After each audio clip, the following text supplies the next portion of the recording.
Check it out. Let's see what's in this bitch. Oh! Boom. Yeah. We got the gnome. Obi-Wan the Gnome. Up in this motherfucker. We got, it looks like a Beastmaster sticker. Beastmaster Hatchet Man sticker. That shit is fucking fresh. It says Juggalo Agenda. Beastmaster.com. What's up, everybody in my chat? Hope everyone's having a good ass night. We got a Mission Infect flyer. That shit is fucking sick. Hell yeah. Mad Max and Loki up in his motherfucker. Whoa, this is dope. All right. A Slayer and Lamb of God flyer. This is dope because I actually went to the last ever Slayer fucking tour. And I think this is a flyer for that one because Lamb of God was there as well. So we got this dope ass flyer. Got to see Slayer's last show this last summer or last tour. That's fucking dope. Let's see what else is in here. A kitty flyer. Okay. All right. Looks like a Native World Warrior spot flyer. Check that shit out. Anybody killer? Native World Inc. A Dizzy Wright flyer. Dizzy Wright's dope. He's the man. That's what's up. Hell yeah, that's what's up. A politicized banner or flyer. Again, y'all, my fucking volume is fucking up. I'm sorry. Yeah, I hope you get your package too, KJ, real soon. It might already be in your mail. This shit was chilling in my mail for a while, and I didn't even realize it. Spider Bite Records. Some dope-ass flyers up in here.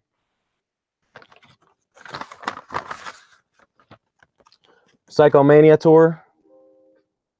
I think this was last year. Twisted's tour from last year. I actually missed this one when they came through. I was camping or something. Let's see what else is in here. Man, you guys filled this shit up. Okay, this is pretty fresh. Okay, this is special right here, motherfuckers. Check this out. We got an Angelica sticker from Rugrats. Okay, but it looks like on the back, whoever sent this to me, one of the Carnival spirits, I don't know who. It looks like y'all were enjoying some wax. Because this is... Ooh, it smells like some pretty sweet wax on the back. Some shatter or something. Hell yeah. I could dig that. Another Carnival Spirits promo. Gnome. CarnivalSpirits.com. That gnome is smoking on some of that green. Hell yeah. A politicized sticker. Dope. Well, this one's pretty fucking fresh. Lazy and Crazy sticker. Shout out to the Mario motherfuckers. Forget what these guys' names are. What's up, chat? I see that I got 5 people in here. Why isn't anyone talking to me? Hey, it's the Mamalette. Hola, mijo. Whoop whoop, Mamalette. Glad to see you came in to support. Hope you guys can hear me okay, because my computer's fucking up on the volume. I got a Tales from the Lotus podcast sticker. Hell yeah. I already got a bunch of those bitches, but it always helps to have more. A Mission Infect sticker. Mission Infect is dope. For you guys that don't know, check out Mission Infect. It's the homies fucking Loki and Mad Max. And fuck, man, I think they just came out with a new album recently. We got a trippy ass cow with a third eye. That shit's pretty fucking dope. Damian Quinn, Eyes Without a Face sticker. Dope. Damian Quinn is the man.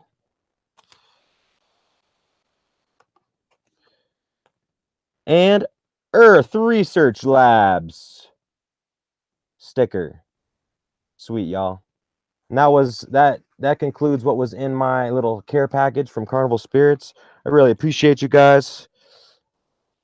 I'm not sure which spirit sent this out to me. I think it was Scotty Boss, or it might have been Beastmaster actually, because I got this Beastmaster sticker. Regardless, whoever it was, shout out to you motherfuckers, and I thank you for finally getting me my prize. I've been waiting. What it be like, Mama Let? Yeah, just chilling, doing this live stream, making a podcast. We got a couple dope ass things to discuss tonight. Again, thank you, Carnival Spirits, for the fucking dope ass package with all the stickers. I appreciate that. I really do. So yeah, I got a couple things I wanted to talk about tonight. There's some really pressing things in the news. Oh, Callie sent them.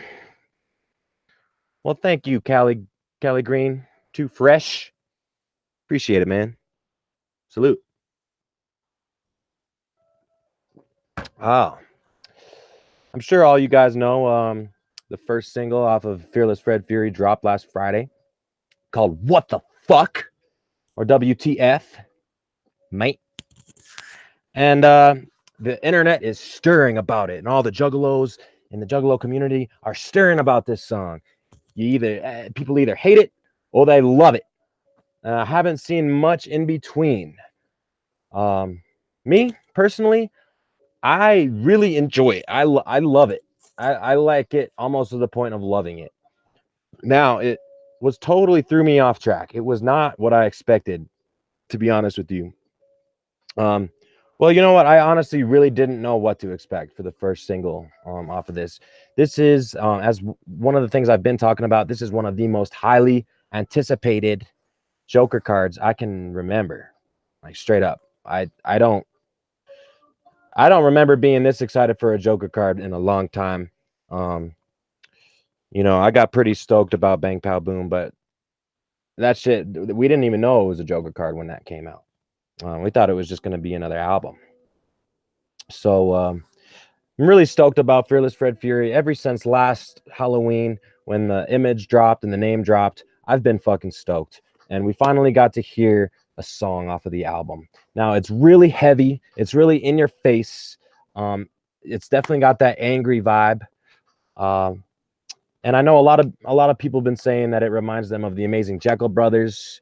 I'm gonna hop right on that bandwagon too. The first couple minutes of me listening to this song, the first thing that popped into my head was Terrible off of the Amazing Jekyll Brothers. It sounds kind of like a new updated version of that, like kind of current era, talking about current shit going on. And it's super heavy. It's super in your fucking face. And it makes me really excited to hear the album. I'm super excited. Now I gotta be honest. Vomit, the first single we heard from The Marvelous Missing Link. I like that song more than I like WTF. That song has a super Hell's Pit vibe to me. It's wicked, it's dark, it's scary. When I heard Vomit, I was stoked on The Marvelous Missing Link. I was thinking, wow, this is the wicked shit right here. But I came to learn that you cannot always judge a book by its cover. You can't always judge what the album is going to sound like from just one single. Because lo and behold, The Marvelous Missing Link, Lost and Found are my least favorite ICP albums. And Vomit is probably one of my favorite songs off of both Lost and Found. So I kind of hope that that it isn't the same for Fearless Fred Fury. I'm hoping that WTF isn't going to be like, damn, that was my favorite track, because the rest was kind of mids. And I don't think it's going to be. We've already heard that it's going to be a lot of story tracks. It's going to be a lot of storytelling. They're kind of going back to angry shit. I'm really looking forward to it. You cannot judge how this album is going to sound just off the one track. It doesn't mean I think the whole thing is going to be rock and rolly and the whole thing is going to be in your face. I think it's going to be a really dynamic album, and I think Straight Jacket produced this last track. Um, what the fuck, and you know, it's a solid track. It's not my favorite song that I've ever heard in my life. It's not my favorite ICP song by any manner, by any means. Um, you know, the production is actually one of my qualms with it. I feel like the production quality is kind of all over the place. There's not a really steady rhythm. Um, you know, it's kind of hard to hear the flow of Jay and Shaggy when they're rapping over this beat. I mean, this beat's hard to rap over. It's like a really rocky, fast-paced, multiple layered, dynamic beat. And I like the beat. You know, I like certain parts of it. It sounds really carnival-y, circusy, Mike Clark-esque. I don't think Mike Clark did this beat, but it definitely reminds one of the dun, dun, dun, dun, dun, dun, like there's little circus fucking samples in the back that I think is fresh. I just think that the production was a little bit too. There was just too much going on in the song. There's a lot of noise, a lot of just layers on top of layers, which, and as a result, makes the track kind of hard to have a flow or a rhythm. And that's been the main complaint I've been hearing from Juggalos about this track, is that it's kind of hard. It's not really following a rhythm. There's not much harmony to it or melody. And I will agree, you know, it's not really sing-songy. It's really just kind of spoken word, hyphy rap rock kind of. I don't want to spend too much time on this topic. Moral of the story is I really do like the single WTF. I don't like it as much as Vomit, but that doesn't matter. I could still like Fearless Red Fury way more than The Marvelous Missing Link. It might suck, you know, it might turn out to be a total shit show, but I doubt it. I have a lot of faith for this new album. So I'm excited, guys, and I hope you guys are excited too. This reminds me that the pre-orders also dropped. There's all kinds of pre-order packages, pre-sales. I'm sure every one of you have checked them out. My favorite one probably is the jacket one. At first, I actually thought it was a hoodie, but it's actually when you look closer, it's a jacket with Fearless Fred Fury on the front and the back.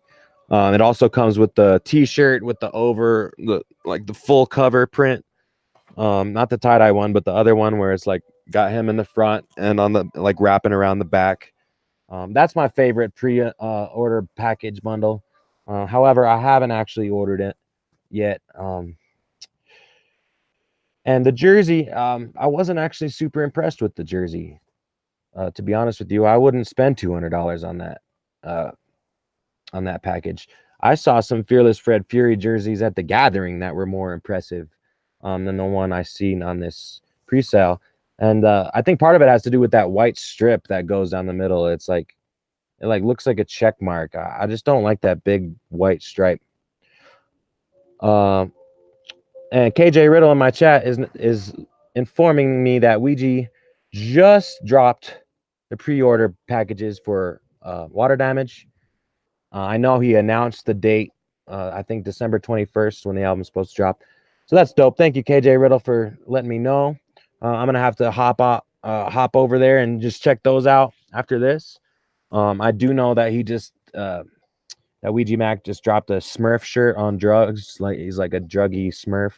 That shit was kind of cool.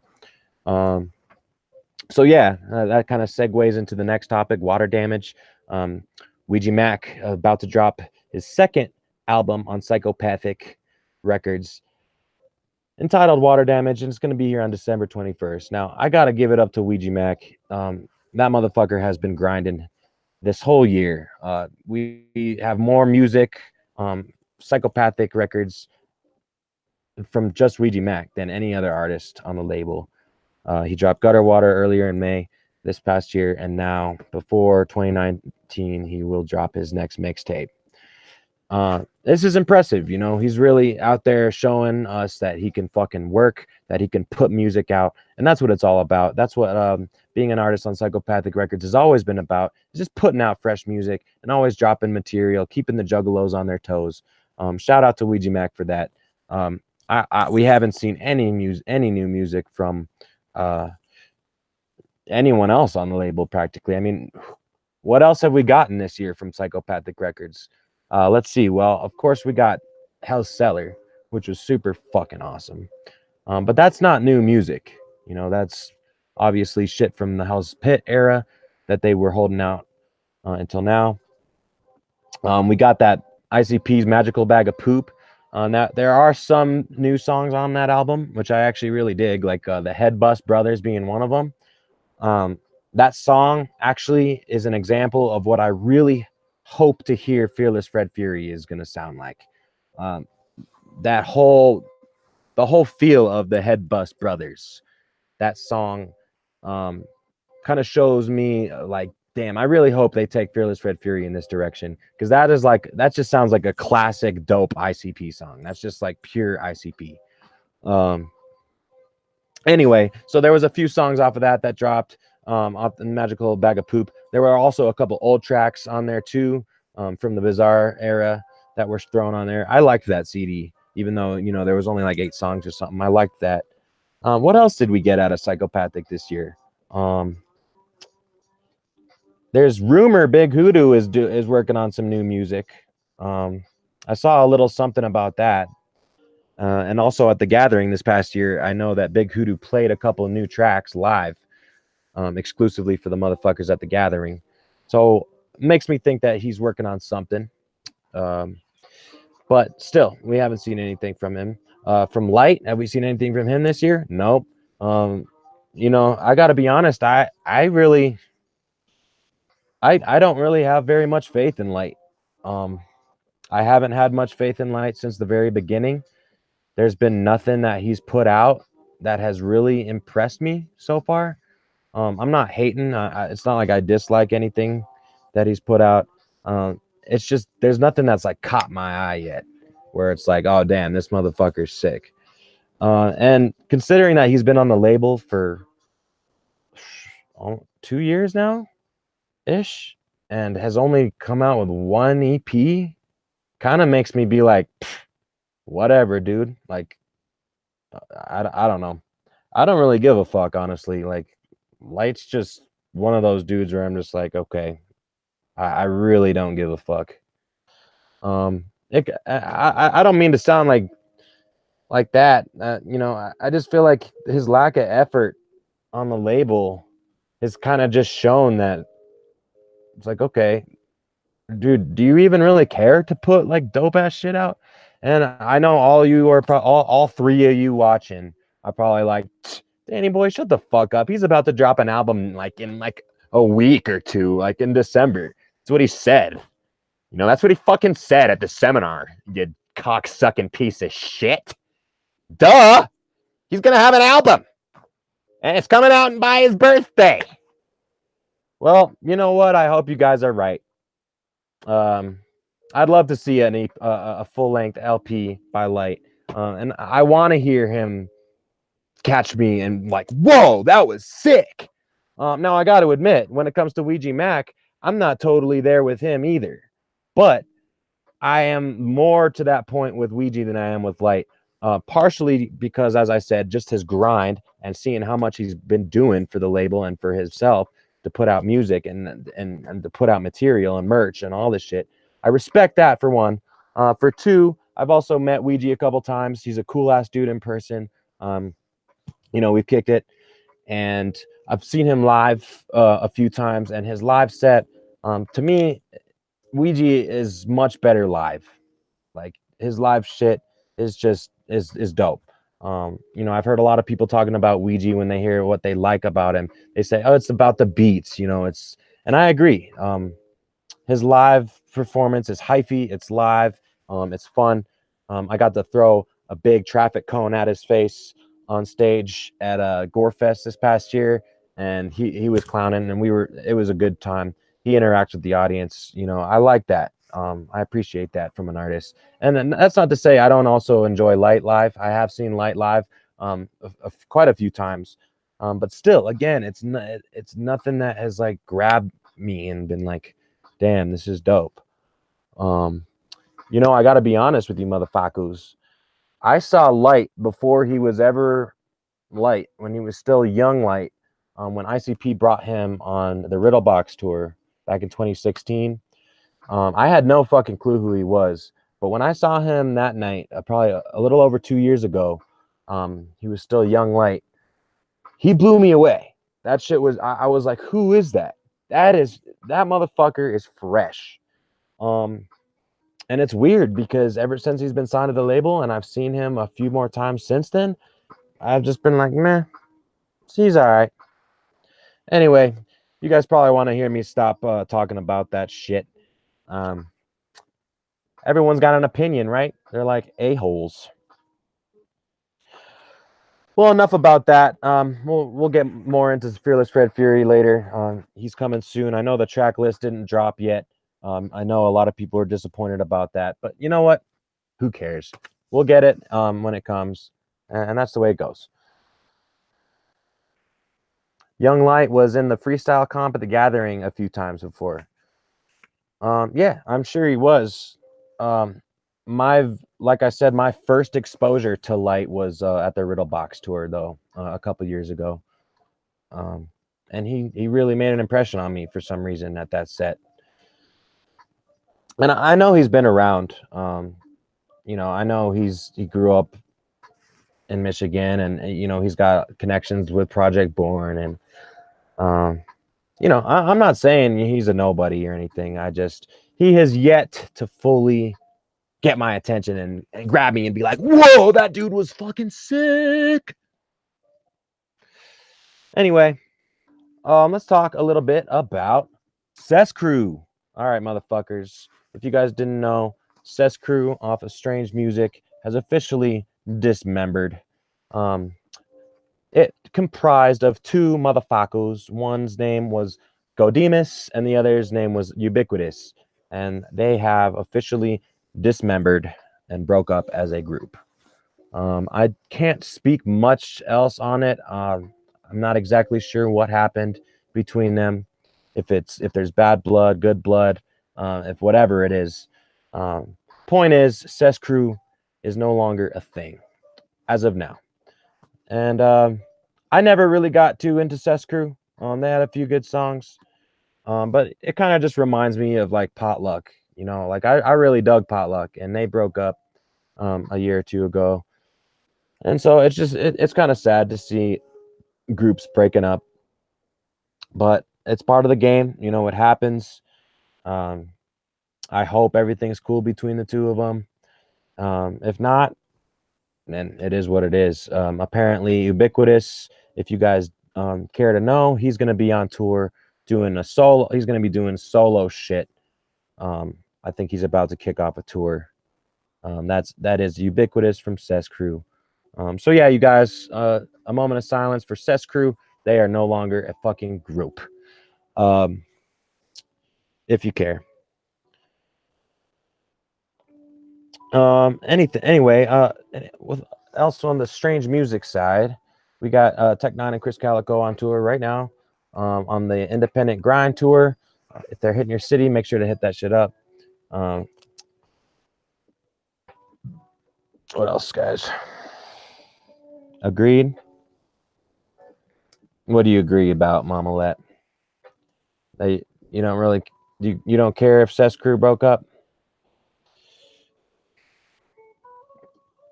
It is what it is. It happens. I was really upset when Potluck dismembered. They were one of my first concerts that I went to. I loved Potluck, so it's always sad to see, but it happens. And this kind of reminds me now of the Cottonmouth Kings, which there's a couple shit going on with them actually. D-Loc just dropped or is actually announced the dropping of a solo album. Who knows what that's going to be like. All I know is the last solo shit D-Loc did, I wasn't a huge fan of, because because I think that song alone that he did, I was like, what the fuck? Like, this is whack. I'm sorry, but y'all need to be together as a group. Much love. I miss Potluck. Thanks, Roxy Riddlebox. Much love to you. And yeah, I miss Potluck too. That they were dope.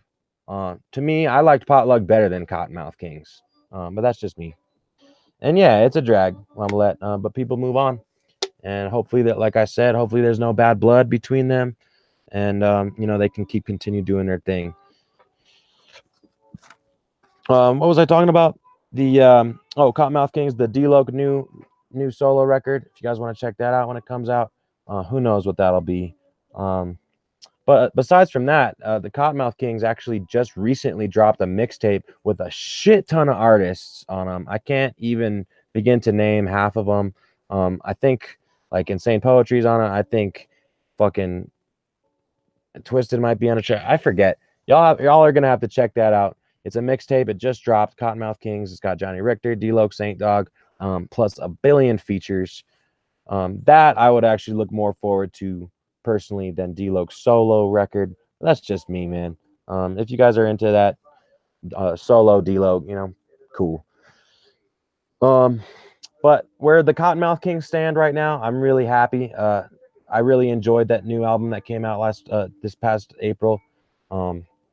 You know, a lot of people are upset that it's D-Loc and Saint Dog now, but guess what? It went full circle. That's how it was at the very, very beginning of Cottonmouth Kings. At the very fucking birth of Cottonmouth Kings was D-Loc and Saint Dog. So it's kind of went full circle. And I think that's kind of cool. Underrated is the Shiza. Hippie Life. Potluck all day. That's right, Roxy. And for you guys that don't know, Roxy Riddlebox, she's pretty talented. She can rap that pretty much that whole 4-minute fire drill song, which is just like 4 minutes straight of underrated spitting fire and chopping. So maybe y'all be lucky enough to hear Roxy do that one day. Let's see what else we got here going. All right, you guys, let's talk about Magic Ninja Entertainment. And okay, I'll watch all my viewers drop. See you guys. He's talking about MNE now. Son of a bitch. Well, that's right. On What the Fuck is Happening Now, we talk about everything happening in the Juggalo community. So, Gods and Claws, motherfucker. Gods and Claws. That's Gorilla Voltage's new album. Just went on pre-order on the same day Fearless Fred did. The album artwork is pretty dope. I gotta admit, I listened to one song off of it because I guess someone on YouTube uploaded like 2 or 3 songs that are just like samplers from the album, and I listened to one, and it was banging. You know, I like Gorilla Voltage. I think they have a lot of potential on MNE. Yeah, I mean, I can't say much about them because I'm not like a huge fan. I'm kind of new to them, but what I've heard, I like. And this new album looks pretty sweet. So Gods and Claws, that's coming out sometime in the beginning of next year. Along with that is our friendly neighborhood scarecrow, Boondocks. He announced Lies, Liquor, and Legacy. Triple L, motherfuckers. LLL up in this bitch. Anyway, my feelings on Boondocks is kind of a mixed bag. I really liked Boondocks when he first came out. The Harvest and Crimson Creek are probably my favorite Boondocks albums of all fucking time. Those are true classic Juggalo bangers, in my opinion. Every song off of those records are unskippable and fresh as hell. And I feel like Boondocks has kind of gone downhill. And I feel like, especially since signing to MNE, his style has kind of gone downhill. Now, hear me out. I know all 4 of you guys bringing up your pitchforks and torch. Ah, no! What the fuck? Boondocks is fresh. Well, you know what? Here's what I think about Boondocks. I feel like ever since he took off that fucking straw hat of his and replaced it with a baseball cap, like kind of like the one I'm wearing today, I feel like his gimmick, his style was just done. Like, I loved the gimmick that he had. I loved that Scarecrow, dirty South, twangy country, fucking creepy ass Scarecrow shit. I loved that gimmick he had going on Psychopathic. And I know, this was, ICP kind of gave him that gimmick based on the Bloody Brothers, because that was originally going to be a project that ICP was going to do. For y'all that don't know, here's a little bit of Hatchet history. The Bloody Brothers was a project that ICP, Jay and Shaggy were going to do. It was going to be like a different persona. They weren't going to be Jay and Shags. They were going to be the Bloody Brothers, portraying kind of dirty South, wicked shit, cornfield shit. And Boondocks ended up coming along and they gave the gimmick to him instead. And I thought it was super fresh. Woo, woo. What up, Ninja with a pencil?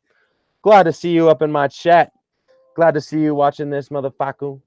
We're just talking right now a little bit about Boondocks and kind of where he's at. In my opinion, this is, again, anybody is welcome on this show. I will send anybody the link if they want to get on here and talk about their opinion as well. This is an open platform. I don't care what side y'all are on. But if you don't want to come up here, then you're going to have to just deal with my opinion. And I think ever since Boondocks took the Scarecrow hat off and put on the baseball cap, his style has become stale, and I don't really see him moving forward very much on M&E. His style hasn't really evolved. And I feel like now he's kind of just trying to do like this gangster shit. And I'm sorry, but I don't think Boondocks is really gangster. I think he fit in perfectly with that southern dirty fucking Scarecrow persona. And I really kind of hope he goes back to that on this new record, The Lies, Liquor, and Legacy. Triple L, motherfuckers. So we'll see. The Murder had a few really good tracks on it I liked. And if anybody here has heard me talk about The Murder before, they know that my opinion about The Murder is not that Boondocks fucked it up, but that Jamie Madrox came in and fucked that whole album up. Jamie Madrox is pretty much on every hook and chorus on every song in The Murder, and it is just like nails on a chalkboard to me. Now, okay, don't get me pitchforks and torches again. But Jamie Madrox is the shit. I know, okay? I love Jamie Madrox. I still listen to Twisted, okay? That's not what I'm saying. Before you guys pick up your pitchforks and your knives and shit, just hear me out.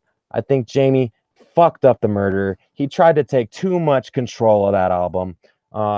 His singing on the hooks were just god awful. You would hear like Boondocks would spit like a fat dope 16 bars, and then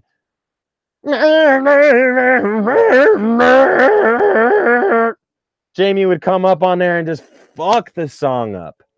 That's my opinion about The Murder. It could have been so much better. So I'm really hoping Jamie just lets fucking Boondocks do his thing on this. Boondocks, put the Scarecrow hat back on, please, and let's see you get wicked with it once again, because I love that shit. Moving on though to the next motherfucker on Magic Ninja Entertainment, Lex the motherfucking Hex.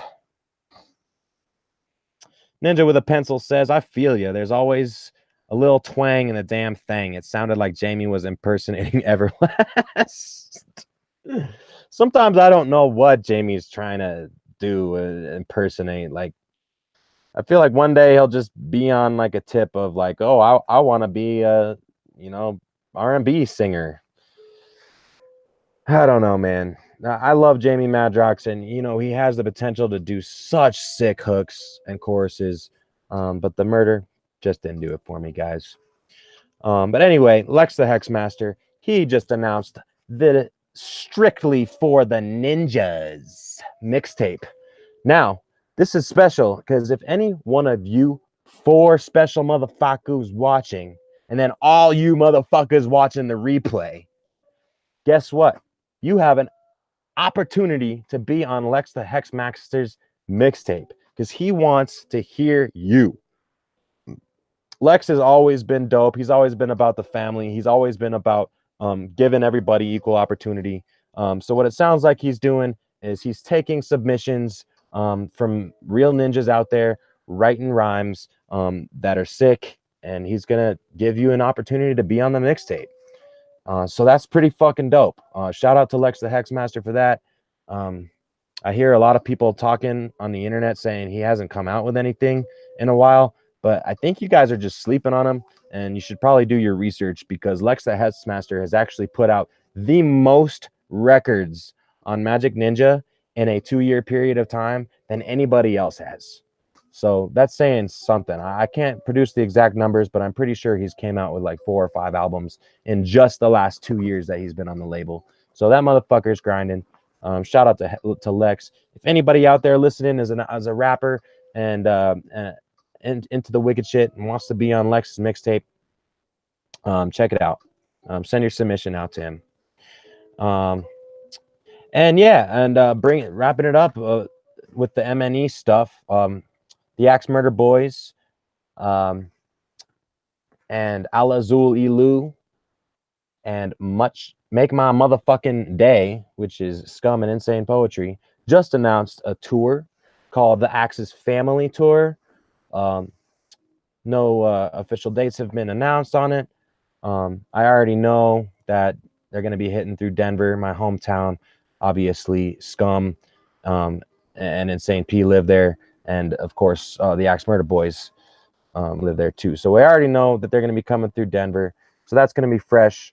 I'm probably going to be hitting that show up. So, yeah, I'm excited to see that. I'm going to give one last opportunity for anybody else that wants to come on and chat with me. Kind of running out of topics here. Got just like 1 or 2 more things to talk about. And then I'm going to wrap it up and call it a night. So if anybody else on here wants to come up here, tell me now so I can send you the link. So anyway, you guys, that's pretty much all the news going on right now. There's a lot of fucking dope shit happening in the underground. The underground is the place to be. There's so much shit going on. A lot of artists coming up.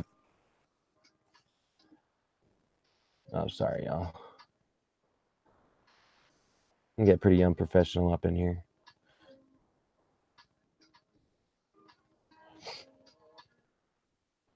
Anyway, super stoked about Fearless Red Fury.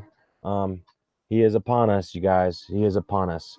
And probably on the next episode, I'm going to go a little bit more into the Dark Carnival mythology, and we're going to start getting pretty deep on what these Joker cards mean.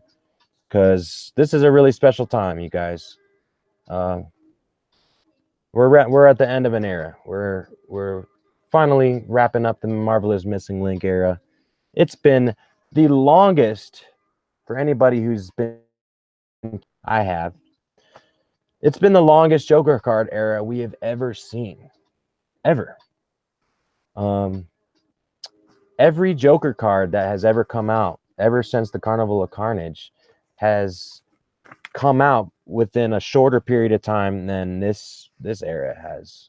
Since I think the Marvelous Missing Link Found came out in July of 2015, and it's going to be a good 3.5 years since then that we'll see Fearless Red Fury. Yep, good news coming, Mama Let. A lot of good shit coming. We're at the dawn of a new era. Fearless Red Fury is upon us. I know a lot of juggalos are ready to hear that new wicked shit. A lot of people are super excited. You know, I'm one of those ninjas that wasn't a huge fan of Marvelous Missing Link. But I've already talked about it before. I love the concept, but it was executed very poorly. So this is a special time, juggalos. The new Joker card is for real. He's upon us. He means a lot. and we kind of already know a little bit what it's gonna be. 17 weeks off. Wait, you saying it's 17 weeks away till? It's less than that, isn't it? I think it's like 10 weeks away or something now. Or I don't know. Maybe you're right, bro. Either way, I'm extremely excited. I want to know what 665 means. A lot of ninjas are trying to figure out what 665 means. I'm pretty sure we're going to hear about it in the album. I hope that ICP kind of reveals what 665 really means. And I'm hoping that they're not just going to be like, oh, 6 + 6 + 5 = 17. Because that's obvious. I hope there's something cryptic about it. And Flip the Rat, too. You can't forget about him. He's coming. Flip the Rat will be here. And it sounds like you're going to have to keep your receipt from your purchase and probably send it in, and you'll get Flip the Rat. 10.5 weeks. Yeah, that's what I thought. I can't wait. All right, you guys, this is the most this is pretty exciting part of the show as well. I'm gonna reveal something to you motherfuckers, all you for watching. Now part of the reason I did not pre-order Fearless Fred Fury is because I plan on meeting him in motherfucking New Orleans, y'all. Got my tickets for day 1 and day 2 of Juggalo weekend. I will be seeing any motherfucker that's going to be in New Orleans, picking up my new pet. I'm going to be picking up Flip the Rat and Fearless Fred. They're coming home with me. So that's part of the reason why I didn't pre-order the album, because I already know I'm going to be going to New Orleans, and I'm going to be copping them there for sure. Because I'm pretty sure Juggalo Day is like, yeah, Fearless Fred Fury drops the day before Juggalo Day. So I will be there. I hope to see you motherfuckers there. KJ Riddle, I hope to see you there, bro. I'm super fucking stoked for Juggalo Day. Let's hear what you guys think they're going to be doing this year. Sorry, I'm trying to... What do you guys think they're going to be doing at Juggalo Day?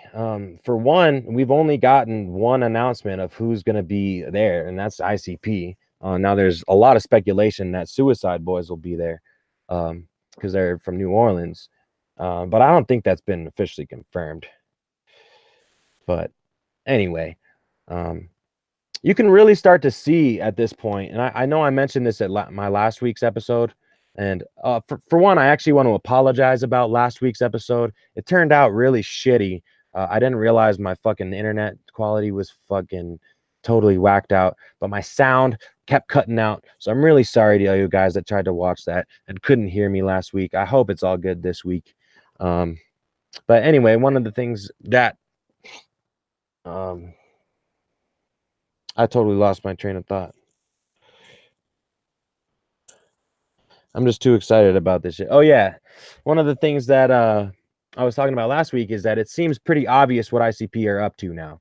That, like they said at the seminar, for you guys that weren't listening, they did say, okay, Psychopathic Records is going to be mostly focusing on Insane Clown Posse. And that seems pretty apparent. And the very first sign of that seemed to be at Hallow Wicked, especially throughout the whole Hallow Wicked tour. The only people that were really on the bill were Insane Clown Posse. I know Ouija was at most of the stops with them. But again, as we see here for Juggalo Day, there's not really any mention of any other artists that are going to be on the bill. All that is confirmed at this point is Insane Clown Posse. So again, this kind of goes to show the direction that they're going in. What up, Brooklyn Menace? Glad to see you popped into this motherfucker at the very end of my stream. That's okay. I'm keeping it going here for another couple minutes. I did just announce that I would be going to Juggler Weekend, and that Insane Clown Posse are the only people on the bill.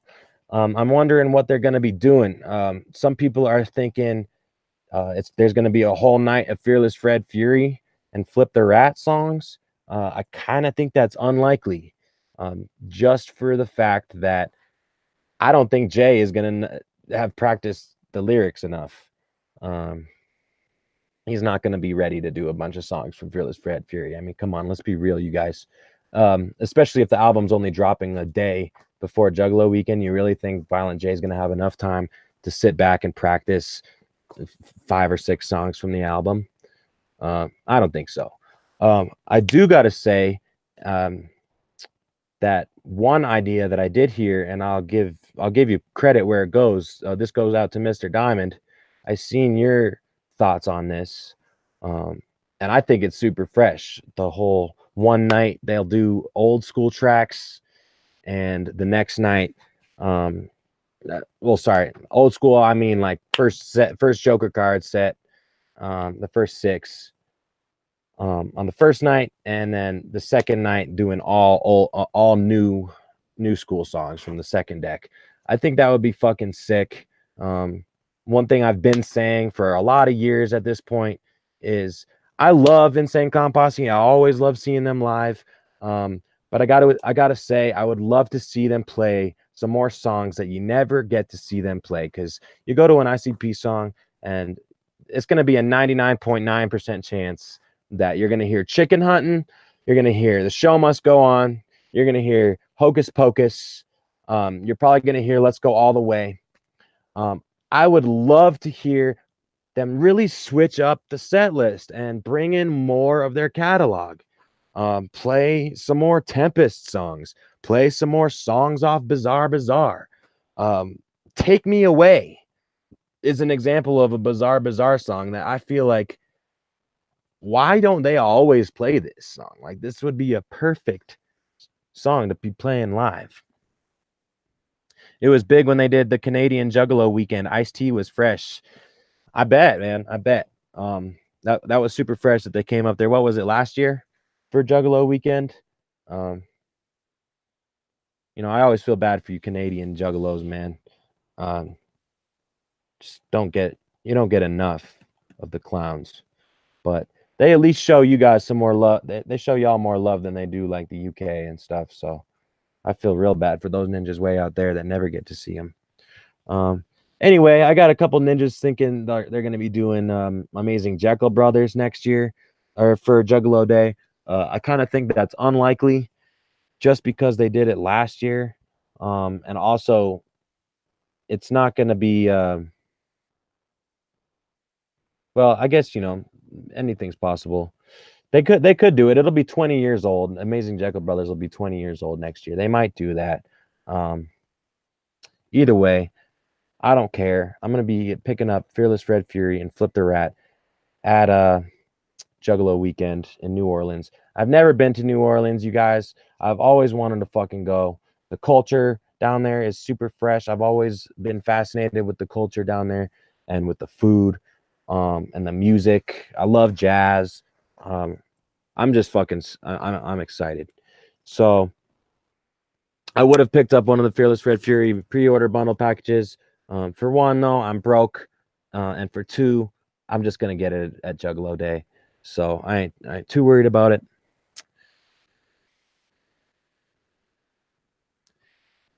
Yeah, they skipped you this year. Wait, the show got canceled? That sucks. Oh, I think I know which little stretch you're talking about. Yeah, I remember them canceling a couple fucking shows. That was for the Malenko and Friends tour, wasn't it? That sucks, dude. It's like, man, I'd much rather just, even though you get a refund, it's like it still leaves a sour taste in your mouth. You're like, fuck, I wanted to go. You got the jersey bundle, Brooklyn? Yeah, I like the jersey. I gotta say, the only thing I didn't like about it was that big white strip in the bottom. I might just be a picky little fucking brat, but I feel like the jerseys that they had at the gathering, I feel like those were even more fresh than the pre-order bundle ones. Um, actually, did they even have Fearless Fred Fury? I think they just had Flip the Rat jerseys at the gathering. Now that I think about it, because I know I picked me up one of those baseball jersey Flip the Rat ones. KJ, I remember you showing me you got one of those dope Flip the Rat hockey jerseys, didn't you? Or am I thinking of something else? Either way, it's dope. It's all fucking dope. I don't even know why I'm sitting here being like, oh, the jersey is stupid and fucking hoodie's way better, and it's all really sick. I really think that the pre-order bundles look fucking fresh. And to all you motherfuckers on the internet bitching about the price, oh my god, $200. Yeah, well, you're fucking dumb because guess what? You get a fucking jersey, t-shirt, CD, stickers, uh, decals, bandana. What else? You got all kinds of shit. Yeah, you got the flip the Rat hockey jersey. That one was dope, and I like how it was just like red and black. I feel like that's just what it should be for the FFF one too. That big white strip. Something about it, man. I don't like it that much. Um, but that's just me. I'm a spoiled juggalo, and I'm picky about everything, so that's okay. I do really like the 665 on the back. That was probably my favorite part of the jersey. And my favorite T-shirt was either the wraparound Fearless Fred with him on both sides, or that tie dye flame one. I really dig that one. Um,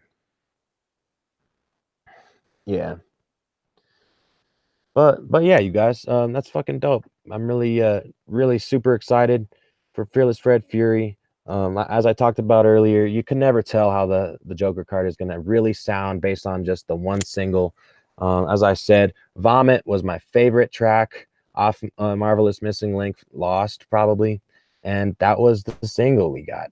And as a result, I got my hopes up a lot. I was like, wow, if this is that good, the rest of the album is going to be killer. And the rest of the album kind of was disappointing to me.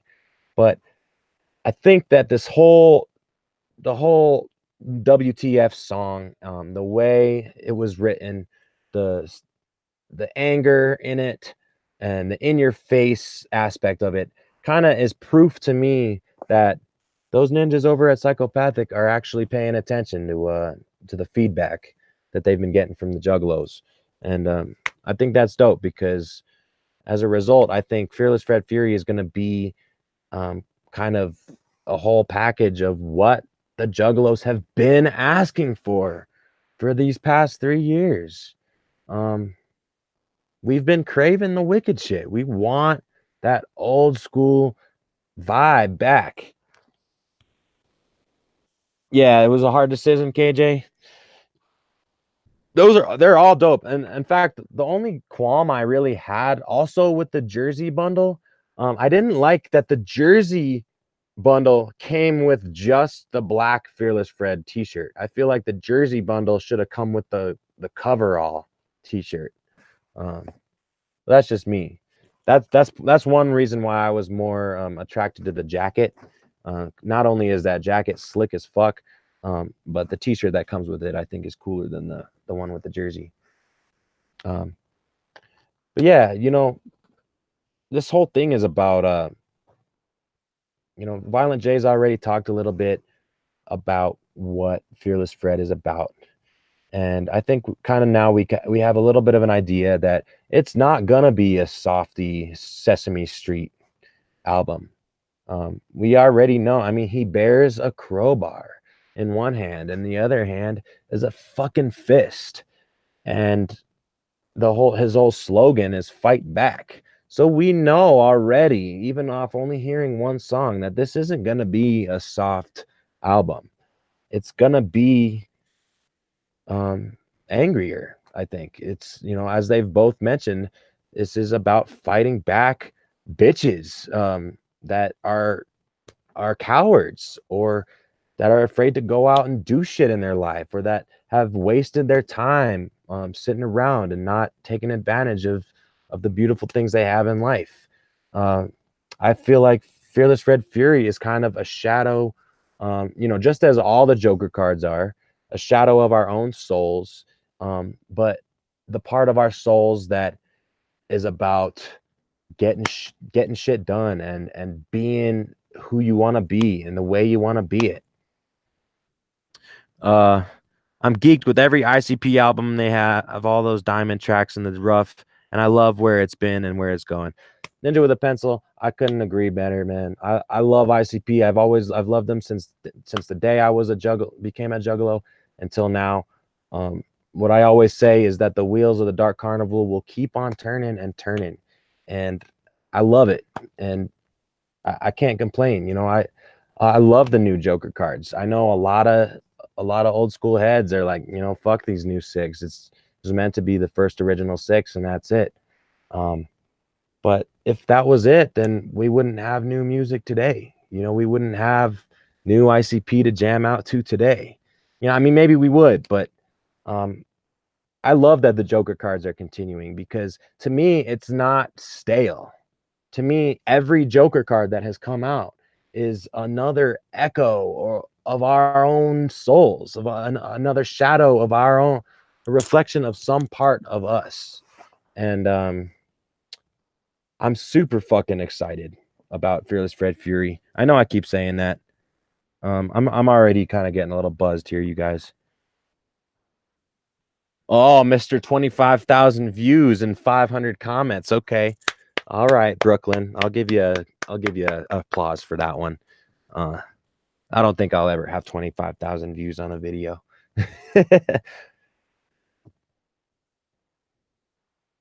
Yeah, and I remember your little when Deadhead snuck into your studio and put up that track list. I knew right away that Deadhead was fucking with us because I didn't see the names of those songs that were already revealed to us, such as WTF. Fucking Deadhead. Anyway, you guys, I've pretty much talked about everything I wanted to talk about. I do want to get back up on here next week and talk a little bit more about the mythology of the Joker cards, what they mean to me, what they mean to you. But next time I want people to actually jump up on here and talk about it with me because we're in a really, really special time right now. We're in a really special era. It is a super fucking special time to be a juggalo. I don't care what anybody says, whether you just found out about ICP yesterday or you've been down since day motherfucking one. It doesn't matter. We got love for everybody up in this bitch. And like I said, the wheels of the Dark Carnival keep on turning and the wagons keep on turning. And it's just fresh and it's magic, you guys. So that's pretty much it about what the fuck is happening now. There'll be more shit obviously happening next week, and we're gonna talk about we're gonna get deep, motherfuckers. We're gonna get deep and talk about the Joker cards and what they mean to us. So if that's all anybody has to say, y'all have a good motherfucking night. Thanks for tuning in. Carnival Spirits, thanks again to you guys for the sweet ass package, all these stickers and flyers. Thank you for real. And I will see you guys next week. Peace out, motherfuckers. Woo woo.